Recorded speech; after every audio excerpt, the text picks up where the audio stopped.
¿Cuál es el objetivo del día de hoy? Trabajar el concepto de programación estructurada, afianzar la estrategia de resolución de problemas con computadoras, que ya la vimos en el encuentro pasado, comprender el uso de estructuras de selección e introducir la idea de estructuras de iteración. Bien, ¿qué es todo esto? Ahora lo vamos a ver. ¿Qué es la programación estructurada? Básicamente es una técnica que nos va a permitir programar algoritmos que van a ser fáciles de escribir, de verificar, de leer y de modificar. Bien, la idea, ustedes ya estuvimos trabajando con este concepto de algoritmos que son secuenciales, es decir, en los cuales una acción se va ejecutando después de la otra y lo vamos a escribir línea por línea de tal manera que la línea de arriba de todo es la primera que se ejecuta y así se van ejecutando sucesivamente. Bien, decimos que son algoritmos que no tienen saltos, porque después de una acción vamos a hacer la siguiente y luego la siguiente. Y en todo caso vamos a evaluar si se cumple una determinada condición y a partir de eso vamos a cambiar el flujo del programa. Pero la idea es que se lee uno después de otro, de la misma manera que nosotros leemos en un libro un renglón después de otro, de la misma manera de izquierda a derecha y de arriba hacia abajo vamos a estar leyendo nuestro algoritmo. La característica de estos algoritmos es que tienen un solo punto de inicio y un solo punto de finalización. Por eso nosotros ponemos el inicio y el fin en nuestros algoritmos. Y siempre va a arrancar y terminar allí. Todas las acciones del algoritmo son accesibles. Es decir, va a existir un camino que va desde el inicio hasta el fin y va a pasar por todas las acciones. Bien, podemos seguir el camino de nuestro algoritmo. Por determinadas acciones no va a pasar porque, bueno, nuestra condición o lo que nosotros le decimos que tiene que hacer, según los datos que se ingresan, hay determinadas acciones que se van a hacer y otras que no. Pero yo voy a poder trazar con el dedo, digamos, si lo tengo todo escrito en una hoja el algoritmo, por donde pasó. Bien. Y obviamente no existen repeticiones que nunca concluyan, es decir, infinitas, porque por definición los algoritmos deben ser finitos, tienen que terminar en algún debido momento. Bien, estas son propiedades de nuestra programación estructurada, que varios se mezclan con la definición propia de algoritmo que vimos la semana pasada. La programación estructurada incluye técnicas que básicamente vamos a conservar la idea de que vamos a ir de lo general a lo particular. Es decir, nosotros vamos a pensar cuáles son las acciones complejas que nosotros tenemos que hacer, por ejemplo, ingresar datos, mostrar resultados, calcular, encontrar el mayor, encontrar el menor, calcular un promedio. Y vamos a pensar todo eso como cajoncitos de objetivos que tienen nuestras distintas partes del algoritmo.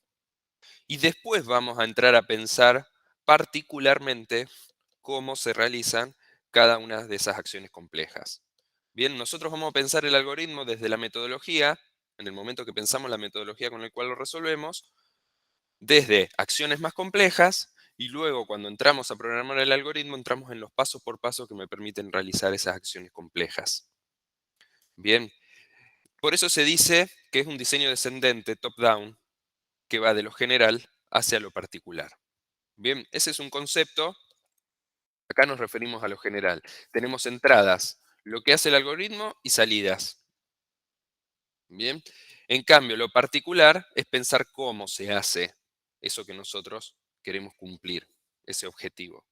Ahora más adelante con un ejemplo de un ejercicio que ustedes ya resolvieron, vemos a grandes rasgos a qué nos referimos. Y este concepto cobra mucha más relevancia a medida que avanzamos en la asignatura. Lo que hace simple desde mi punto de vista la programación estructurada es que hay estructuras básicas de control y de organización. Bien, el algoritmo va a ser escrito utilizando únicamente tres tipos de estructuras o de organización de las acciones. Las acciones van a ser secuenciales, que un poco se los describí recién, y vamos a conducir al algoritmo a través de la estructura de control selectiva y de repetición. Esto es lo único que tiene adentro la programación estructurada y con ello nos valemos para resolver todos los problemas. ¿Qué significa que sea secuencial? Básicamente que el algoritmo tiene un solo punto de inicio y un solo punto de fin y se ejecuta una acción después de la otra. Y sin saltos. Que sea sin saltos significa que es mucho más fácil de leer el algoritmo. Es decir, está la acción 1, después la 2, después la 3, y no hay decisiones que nosotros tomemos que haga que se salte una determinada cantidad de acciones. Bien, el goto que existe en la programación en muchos en muchos lenguajes de programación no lo vamos a utilizar. El goto permitiría que el algoritmo vaya para adelante o vaya para atrás, bien, y eso hace que sea muy difícil de seguir mi algoritmo. Yo dije, voy a arrancar con el dedo en la parte superior del algoritmo y voy a empezar a bajar, bien, y siempre voy a estar bajando hasta que llegue en un momento a el fin del algoritmo. Bien, si nunca vieron un algoritmo con el goto, quizás se le hace muy difícil comprender la dificultad de esto, pero créanme que los algoritmos secuenciales tienen esa gran ventaja. Hay estructuras de control de tipo selectivas, que según los valores que adquieren cada una de las variables, se ejecutan o no acciones. Bien, acá volvemos a la idea, toda acción de un programa es accesible, es decir, siempre en función de determinados valores que toman las variables, en algún momento voy a pasar por ese algoritmo, por esa parte del código. Bien, a eso me refiero con que es accesible. Yo no voy a escribir un pedazo de código al cual nunca voy a entrar. En determinada condición voy a pasar por esa parte del código. Bien, y se habla de lo que es el hilo del programa. Desde el inicio hasta el fin, cuando decía recién que con el dedo puedo seguir el algoritmo, se refiere al hilo del programa. Bien.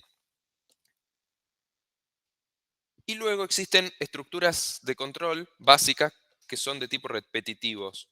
Cuando hay un conjunto de acciones que las quiero ejecutar varias veces, o hasta que se da una determinada condición, hasta que cambia algo en mi entorno, yo ejecuto un conjunto de acciones. Pero esas acciones que se ejecutan de manera repetitiva, en algún momento se tienen que acabar para que el algoritmo pueda avanzar. Bien, por eso decimos que no existen bucles infinitos. Cumpliendo estas tres reglas de secuencial, selectivo y repetitivo, puedo programar y resolver todos los problemas de la asignatura. Quizás medios abstractos algunos de estos conceptos, pero ya los vamos a ir viendo con mayor detalle. La estructura de mi algoritmo, un poco lo vimos en el encuentro pasado. El algoritmo tiene un nombre representativo de lo que hace o lo que viene a resolver. Una parte declarativa donde voy a definir las constantes, los tipos, que son tipos de datos definidos por el usuario, vamos a verlo más adelante, y las variables. ¿Qué diferencia hay entre una variable y una constante?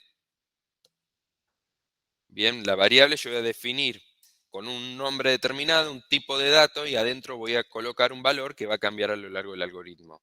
En cambio, la constante la defino en esta parte declarativa, ocupa un espacio de memoria, tiene un nombre, pero defino en este momento cuál es su valor y no va a cambiar a lo largo del algoritmo.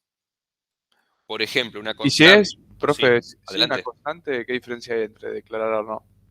Por ejemplo, yo pensando en un número. Por ejemplo, eh, por ejemplo, pi. La constante pi es muy común bueno, nombrarla al principio del algoritmo.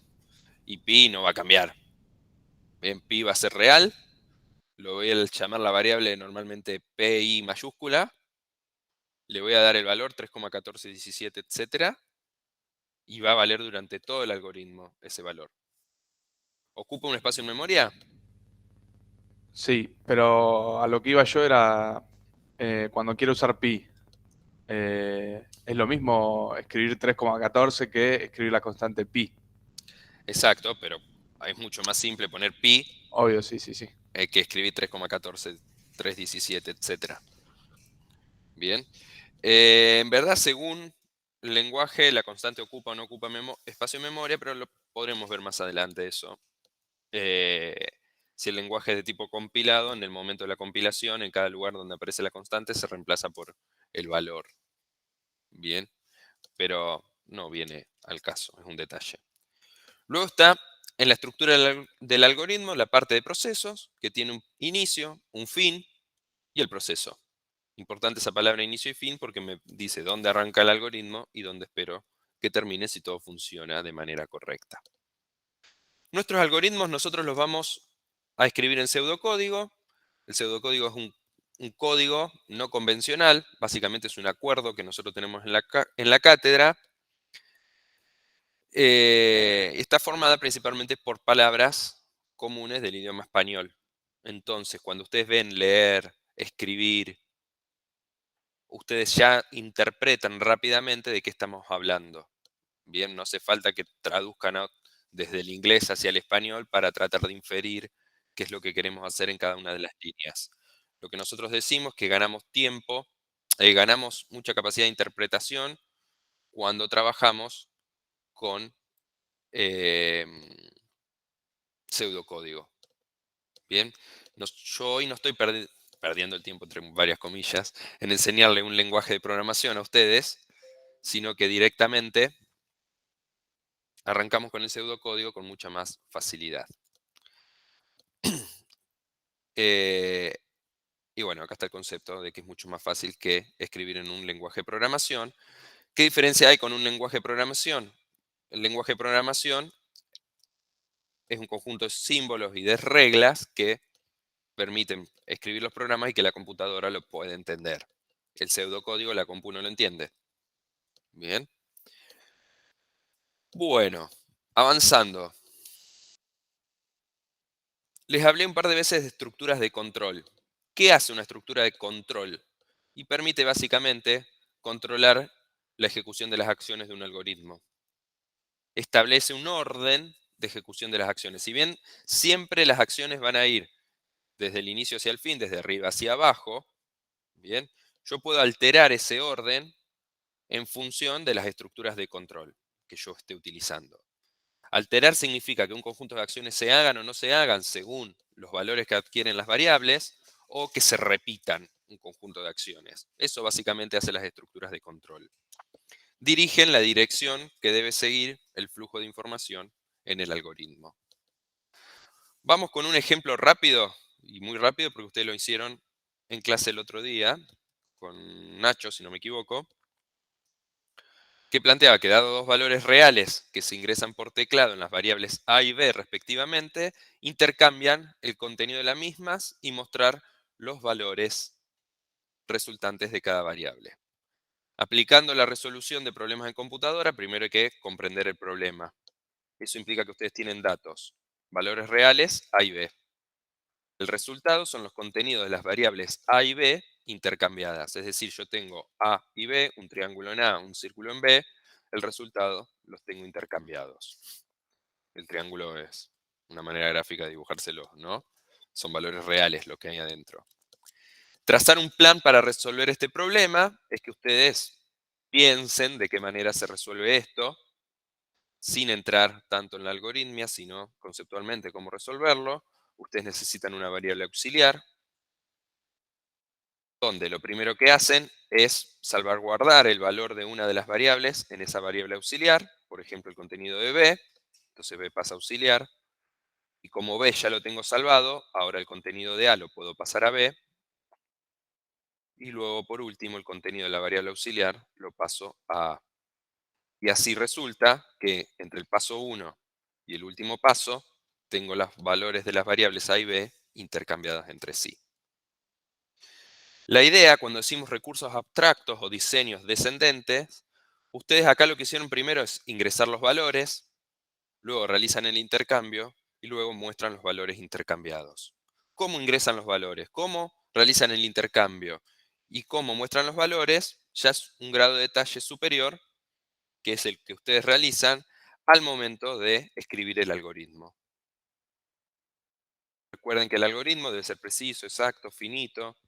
¿Y qué era un algoritmo? Es una forma de escribir la solución de un problema a través de mucho detalle en el paso a paso de cómo hay que proceder para resolver ese problema en un tiempo finito.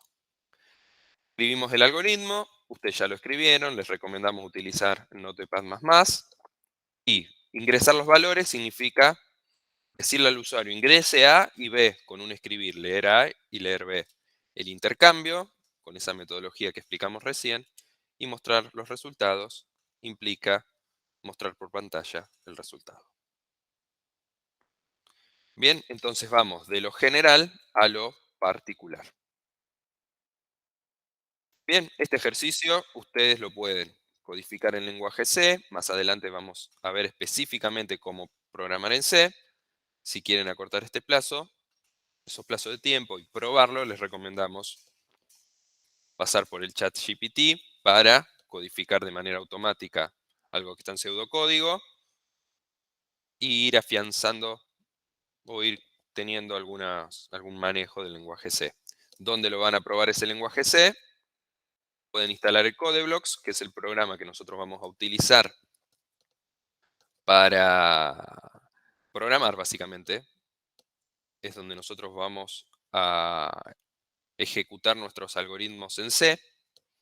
O si no, tienen estos dos entornos, compiladores online serían, páginas web que le permiten insertar el algoritmo en C y ejecutarlo y verificar si funciona. Por último, recuerden que para verificar si funciona bien un algoritmo, hay que hacer la traza o prueba de escritorio. Hay un video que les recomiendo al respecto. Y básicamente es correr el paso a paso del algoritmo modificando los valores de las variables en esta tablita. Bien. ¿Qué cambian en el algoritmo? Creo que hay una pregunta. O alguien está pidiendo unirse a la videollamada. Repito, gente, quienes no pudieron acceder directamente en la videollamada, por favor, dejen su correo en el chat, un @gmail, y ingresen con ese Gmail a la videollamada. Gracias. Seguimos. ¿Qué cambiabas en el algoritmo? Los valores que se ingresaban eran caracteres. ¿Recuerdan qué cambia? Nada. Nada más que el tipo de dato en el momento de la declaración de las variables. Si hablamos de 3 variables que se intercambian entre sí, es lo que llamamos intercambio de variables en forma circular. Básicamente también creamos una variable auxiliar y vamos intercambiando una a una.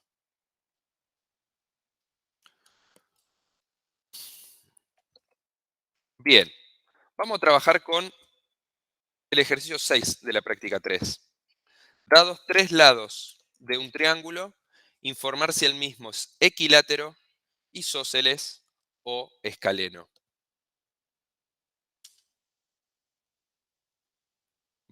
Si les parece, les voy a dar 5 o 10 minutos para que piensen este ejercicio. Bien, ¿quieren pensarlo de manera individual o armo grupitos de 2 o 3? Así entre ustedes intercambian opiniones. ¿Qué opinan? No hay nada peor en la vida que no opinar, así que, porque si ustedes no opinan, alguien opina por ustedes. Como vos creas que sea mejor, profe. No sé. No, eso no es una respuesta. ¿Qué pensás vos que es mejor? Y yo prefiero trabajar solo, la verdad. ¡Qué mala onda! ¿El resto? ¿Solo? Sí, yo igual. Sí, profe.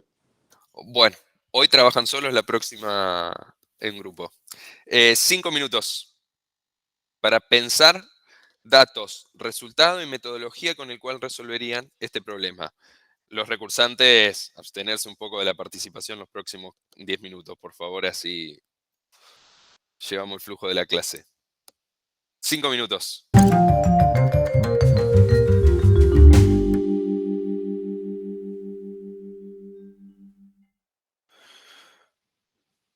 Bueno, ¿seguimos? No me di cuenta de parar la grabación. Pequeño detalle. Qué ganas de ocupar bits en un servidor sin necesidad. Bien, ¿cuáles son los datos en este problema? No, la medida de los lados. Los Bien, lados del ángulo. que los representarían con qué tipo de dato. Entero. Como Ah, real. pues real. Real. ¿Real? Bien. Pero podría ser como entero también, depende como lo que Bien. pide. Yo también lo pensé como reales. Son los lados de un triángulo. Me parece que está bien que sean reales, no enteros, porque, bueno, las dimensiones me parece que se representan de mejor manera con reales. Si no entero, pareciera que el triángulo tiene que medir 1 centímetro, 2 centímetros o 3 centímetros y no puede medir 2 centímetros y medio. ¿Cuáles son los resultados? O el resultado. Informa si es escaleno, equilátero o isósceles. Bien, un mensaje que me va a tirar el resultado, equilátero, isósceles, escaleno. Metodología, y acá se pone más lindo.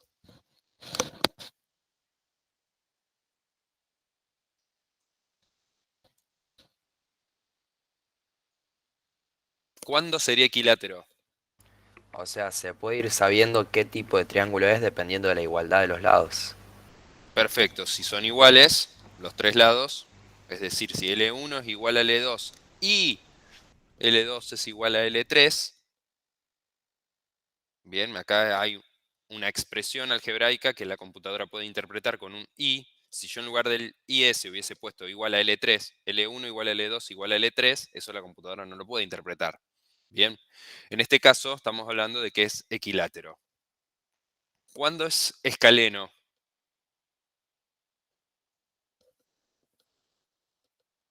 Cuando todos sus lados son distintos. Bien, en una expresión algebraica, ¿cómo lo podemos decir eso? Que L1 es distinto a L2 y L2 es distinto a L3. Y L3 es distinto a L1. Muy bien. Mi silencio hizo que aporte el último. Perfecto. Muchas gracias. Y en ese caso es escaleno. Y el isósceles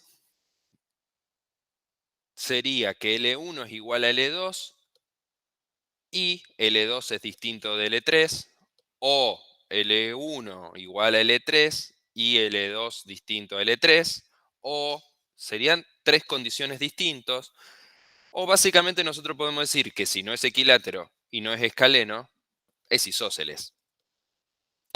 ¿No es cierto? Entrando un poquito más en esta metodología, para tener un poco más de detalle, tenemos los lados A, B y C. Si son los tres iguales, es equilátero.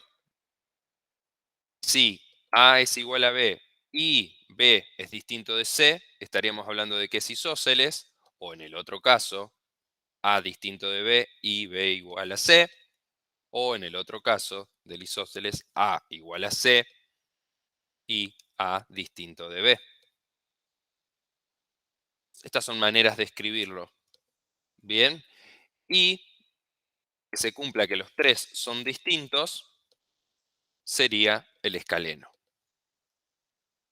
Perdón, profe, el Sí. signo de exclamación delante del igual hace referencia a que sea un distinto. Sí, acá me confundí. Mi mente fue para la otra parte del cerebro. Este símbolo, el símbolo de admiración y el igual, es el distinto en C. Bien, luego les corrijo la presentación para que quede igual que lo que usamos en pseudocódigo. Pero se me va a chispotear varias veces. Bien. Entonces, En pseudocódigo no usamos esa simbología. no se los vamos a corregir mal si en pseudocódigo ponen, en lugar de poner este distinto, colocan signo de exclamación y el igual. Bien, pero esto es en pseudocódigo y Bien, esto perfecto. es en C. Bien, seguimos. Entonces, primero que nada tengo que ingresar los valores de los lados. Luego, si es equilátero, voy a informar es equilátero. Si se cumple, informo que es equilátero. Si no se cumple, voy a preguntarme si es escaleno. Si es escaleno, lo informo, y si no, voy a decir que es isósceles. ¿Cómo resuelvo esto? ¿Cómo tomo un determinado camino en función de los valores que tomen las variables A, B y C? ¿Cómo puedo seleccionar qué hacer según esos valores? Bien, No es usando la opción que mencionaste hoy temprano, el go to. no. El go-to sí o sí, cuando llegas al go-to, avanza y salta a alguna parte del algoritmo, sin importar cuáles son los valores que tienen las variables. Bien, acá vale igual la intención, pero el go-to no te da opción. Estás en la línea 33, go-to línea 99. Y sigue, y llega un momento que go-to línea 48. Entonces no tiene sentido utilizar el go-to en nuestros algoritmos y sería complicar la interpretación de los algoritmos. Bien, porque no cumple con la idea de que sean secuenciales en ese caso. Entonces, básicamente nosotros, si se cumple una determinada condición, vamos por un camino y si no, vamos por el otro. ¿Les suena eso a algo que ustedes hayan hecho en algún momento de su vida? La estructura Y en simple. Excel, ¿En Excel dijeron por ahí? sí. Bien, exacto. ¿Cómo se llama en Excel esa función? Sí. Y Perfecto. esto sería un sí anidado, o sea, tenía uno dentro del otro. Exactamente. Lo podríamos resolver en Excel si quisiéramos. Ahora, no lo hago para no aburrirlos. Después en todo caso lo hacemos. Pero vamos a utilizar lo que se llama una estructura de selección. ¿Por qué selección? Porque selecciona cuál de los caminos tomar. En función de los valores que tienen las variables que están dentro de la expresión, voy a hacer un conjunto de acciones u otras acciones. Bien, permiten organizar la ejecución de las acciones luego de evaluar una determinada expresión. De la manera más simple, se ejecuta unas acciones si se cumple una determinada condición.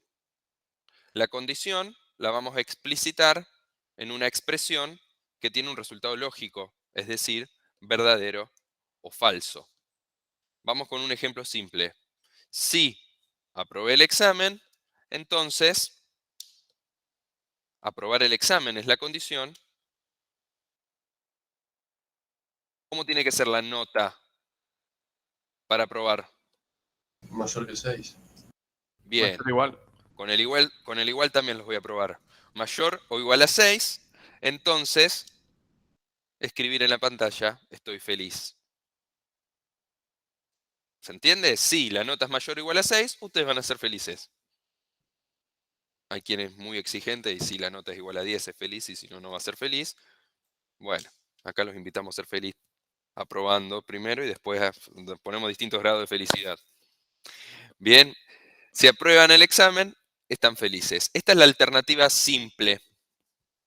Bien. Si no,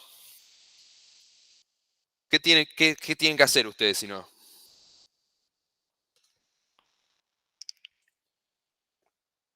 Si la nota es mayor o igual a Estudiar 6, más. perfecto. Si no, deben estudiar más. No sé si este hay algún recursante mío o no, pero obvio la presentación que ya está subida en comunidades, debo estudiar más. ¿Bien? La pegué, la pegué. La pegó. Selecciona entre una de dos alternativas en este caso, según si la expresión es verdadera o falsa. Bien, esta es la alternativa doble. En el caso que la condición sea verdadera, pone un mensaje. En el caso que la condición sea falsa, es decir, que la nota no sea mayor o igual a 6, ejecuta otro conjunto de acciones. Bien, hablamos de una sintaxis del sí que está dado por sí, entre paréntesis vamos por colocar la condición, luego la palabra entonces, y el conjunto de acciones que realizo si es verdadero. Si no, y el conjunto de acciones si es falsa. Veamos acá en el ejemplo. Tengo que elegir, encontrar el mayor de dos números reales, n1 y n2. leer N1, lee N1, lee N2. Si N1 es mayor a N2, entonces escribir N1. El mayor es N1. Si no, es decir, si N1 no es mayor que N2, escribe N2. Esto ejecuta si es falso, esto ejecuta si es verdadero. Entonces la sintaxis arranca con el si, la condición, el lugar donde nosotros vamos a colocar la expresión, luego el entonces, las acciones verdaderas, si no, y las acciones falsas. El si no podría no estar si yo no quiero ejecutar ninguna acción en caso que la condición sea falsa, la expresión sea falsa. Profe, Sí, esa es la manera en la cual lo tenemos que escribir directamente en el pseudocódigo. así lo Haciendo el vamos a escribir sí en y si pseudo. no con si no. Exactamente. Y Acá. después hay que finalizar Y el fin sí eso. me permite a mí Un guión decir bajo hasta acá final. llega mi sí. Bien, Si perfecto. yo no tengo el si no, igualmente coloco el fin sí para decir todas las acciones que aparezcan acá son las que tengo que ejecutar en caso de que sea verdadero. Luego el fin sí se continúan ejecutando las acciones, sea cual sea el valor o lo que haya pasado adentro del sí. Bien, el fin sí es tan importante como el sí. Bien, porque me dice hasta dónde ejecuto acciones. Vamos con el ejemplo para ser más claro. ¿Cómo evaluábamos nosotros si era equilátero? Si todos los lados son iguales. Bien, la expresión algebraica que a mí me permite eso, ¿cuál es? Si L1 igual a L2 y L2 igual a L3. Perfecto, yo lo hice con A, B y C. Si A es igual a B y B es igual a C, entonces escribir es equilátero. Bien, si no, y voy a tener que poner la otra expresión. Voy a evaluar si es escaleno. Como tengo que evaluar otra vez una condición, vuelvo adentro del si no a colocar otro sí. Si A es distinto de B, y B es distinto de C, y A es distinto de C. No basta con estos dos, piénsenlo tranquilos después. Pero puede ser A distinto de B, B distinto de C, y C ser igual a A. Y en ese caso estaríamos ante un isósceles. Por eso tengo que agregar la tercera comparación. ¿Bien? Si se da que son los tres distintos, entonces escribir es escaleno. Si no, es isósceles. Este fin sí me da el fin de este sí, y este fin sí me da el fin del sí inicial.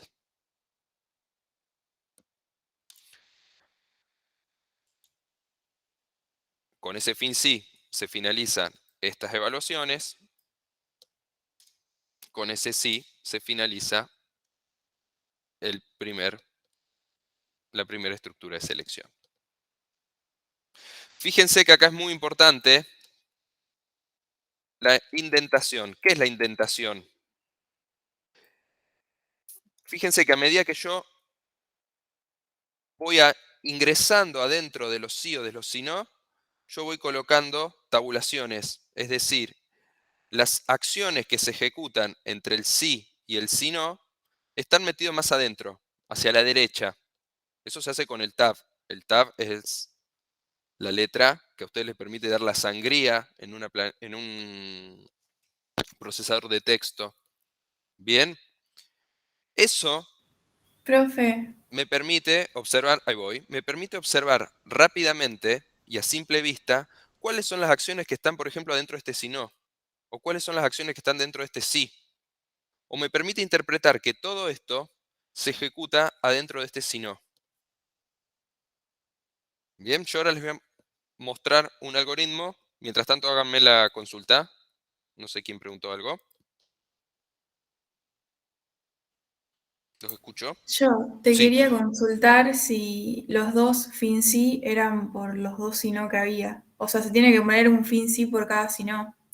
Se pone un fin sí por cada sí, en verdad, o el si no. Ah, Bien, porque, ¿por qué te respondo se pone un fin sí por cada sí? Porque podría no estar el si no. Y el fin sí lo tiene que colocar igual. Bien, este fin sí da por finalizado tanto el sí como el si no. ¿Cómo es el flujo en esta parte del algoritmo? Si esto es verdadero, entonces ingresa, ejecuta esta acción y como ya es verdadero, el si no no lo ejecuta y se va directamente al fin sí. Esa es una opción del camino. Si la evaluación es falsa,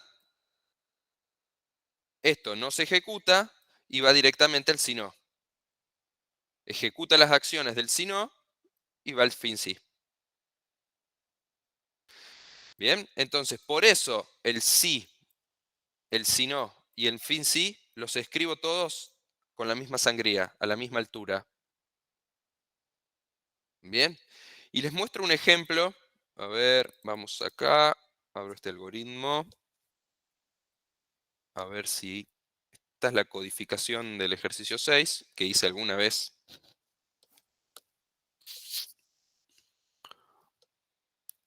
Ahí lo estoy abriendo. Bien, se los muestro rápido acá. Esta es la codificación en C. No importa si no comprenden el C. Pero fíjense que estas acciones se ejecutan adentro del else, del si no.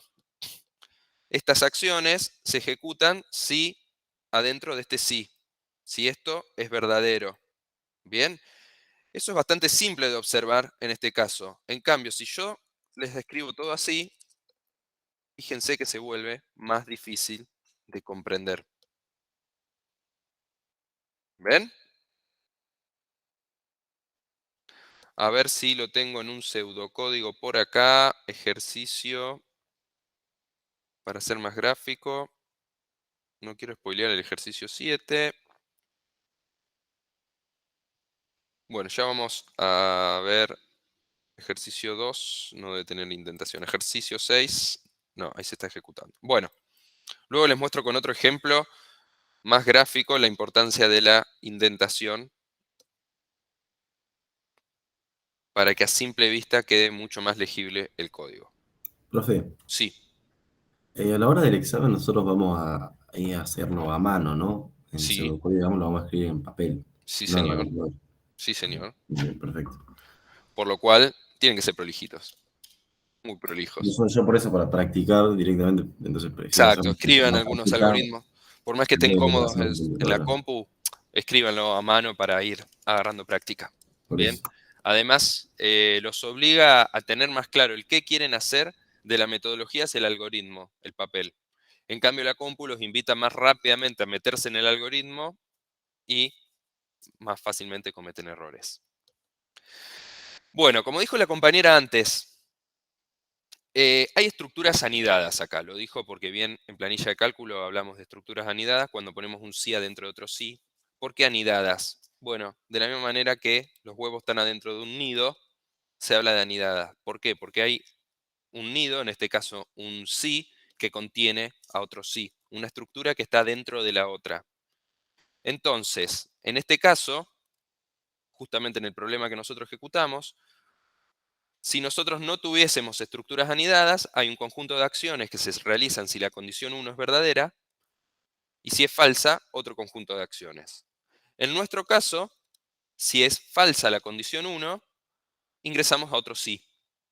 Que si la condición 2 es verdadera, vamos a ejecutar un conjunto de acciones y si no, ejecutamos otro conjunto de acciones. Vamos a ver la tabla de la verdad de esta estructura de selección anidada. Básicamente, si la condición 1 es verdadera, vamos a ejecutar únicamente estas acciones. Bien. Si, es decir, ejecutamos las acciones B1, verdadero de la condición 1. En cambio, si la condición 1 es falsa, vamos a entrar al si no Y si la condición 2 es verdadera, vamos a ejecutar las acciones del verdadero 2. Acciones B2. ¿Qué significa? ¿Cuándo se van a ejecutar las acciones B2? Únicamente si la primera condición es falsa y la segunda es verdadera. ¿Y cuándo se ejecutan las acciones F2? Cuando las dos condiciones son falsas. Esta es una tabla de la verdad de este algoritmo. También podríamos tener un sí adentro de las condiciones verdadero 1, ¿no?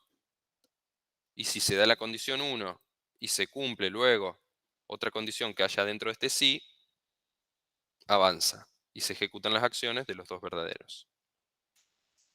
Profe, Sí, en este caso creo que no, porque es algo creo que simple en en los tres lados del triángulo. Pero puede llegar a un caso donde utilizando esto, o sea, llegue a un resultado que sea todo falso. Digamos que no te sirva el sí y tengas que aclarar.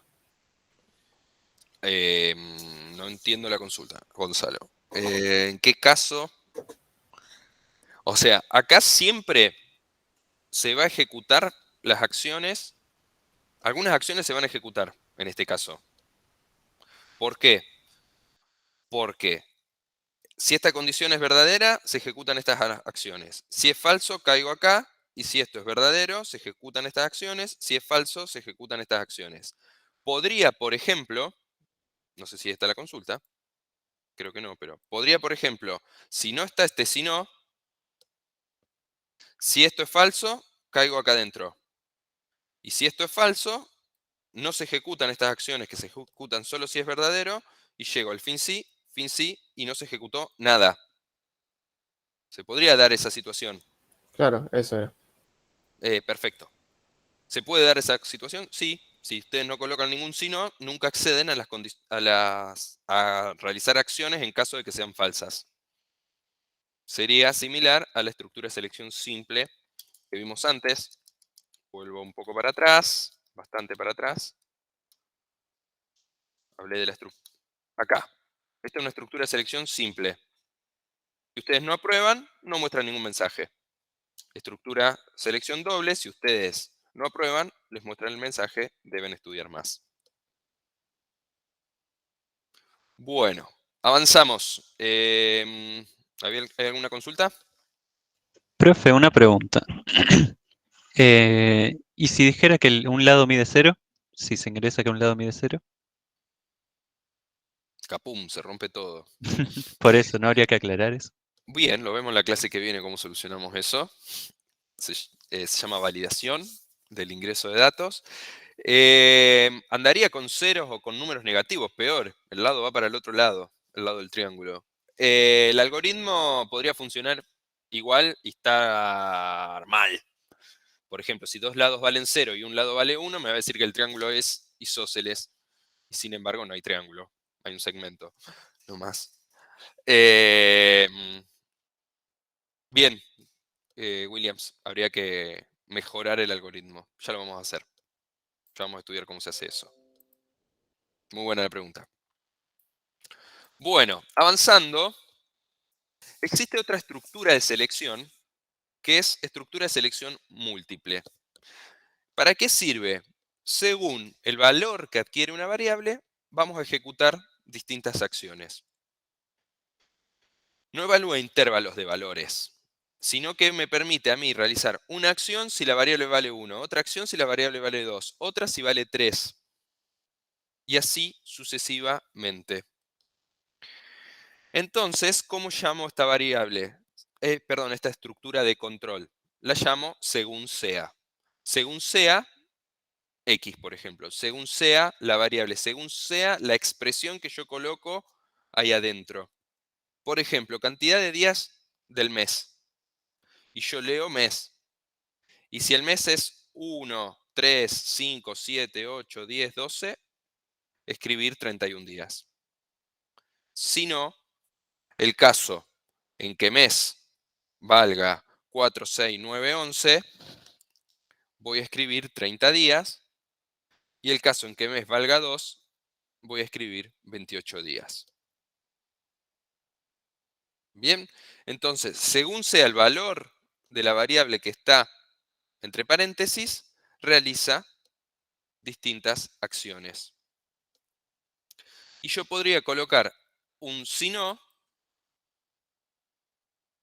que se va a ejecutar únicamente cuando no se cumple ninguno de estos casos que llamamos caso que valga 1, 3, 5, 7, 4. Es decir, si